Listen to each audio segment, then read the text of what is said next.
Okay, this is the 5 Minute Tarot for the 8th of June 2017. And this one is called Why You Really Need a Question to Answer.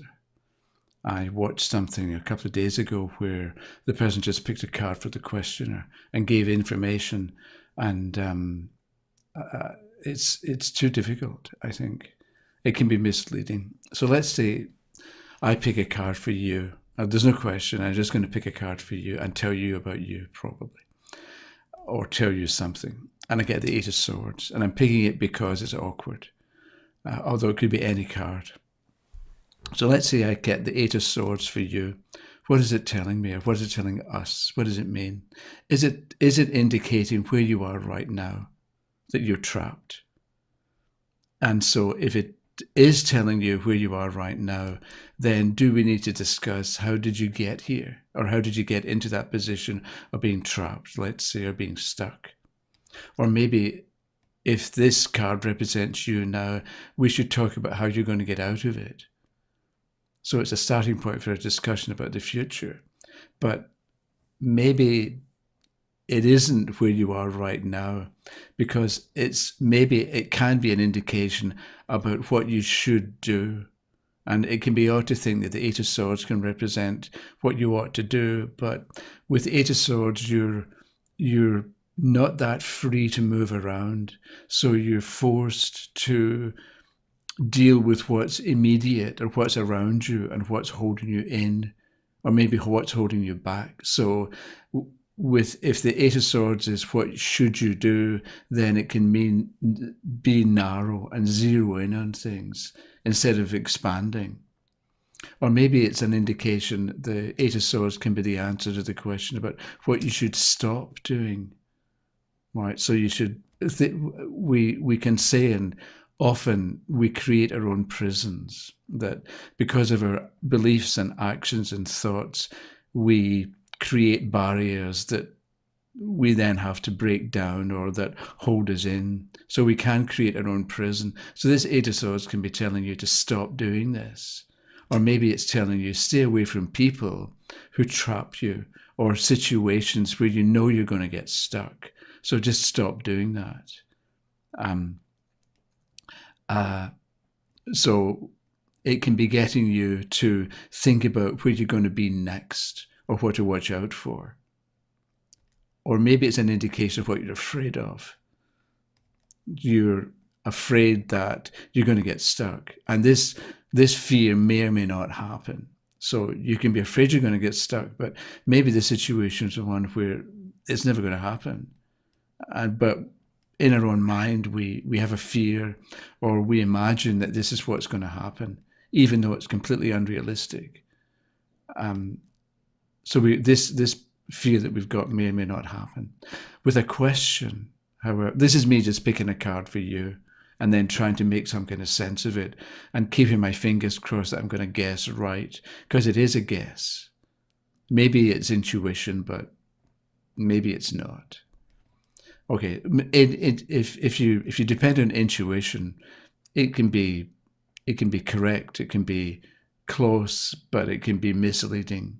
So I think it's a more sensible idea to have a question. Because if you have a question, you have a better idea of what position to take.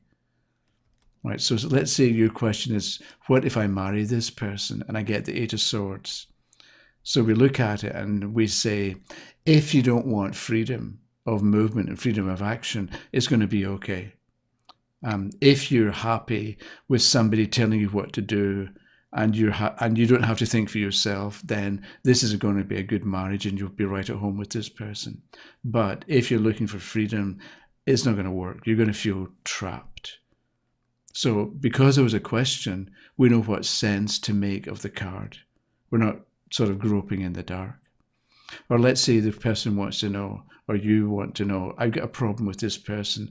What's going on? Tell me about the problem I have with this person. And you get the Eight of Swords again. So you say there's a problem with this person because the relationship is about control, about who controls the other, about who makes the decisions, about whose will is going to be obeyed. So you can look at the Eight of Swords and think it's about discipline, But it's not. It is about discipline, not discipline as punishment.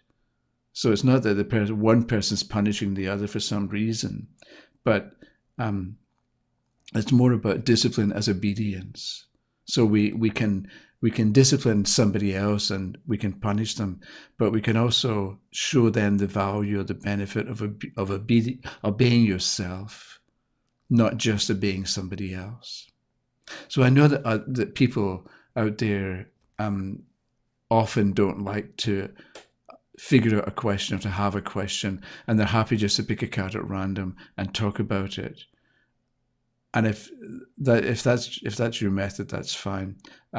However, I think that just picking a card at random with no question and no idea of what the situation is that you want the card to comment on, then it can make reading an awful lot harder because you're not really sure what you're doing. But with a question, you can be sure. You've got something to relate it to. And you're not just floating around somewhere and you don't know where you are. You know, you've got a point of orientation. Like, you know where it is you want to go. The question tells you what the destination is, the destination of the answer. And so you're able to give a better answer, or give, when I say a better answer, I don't mean one that's happy.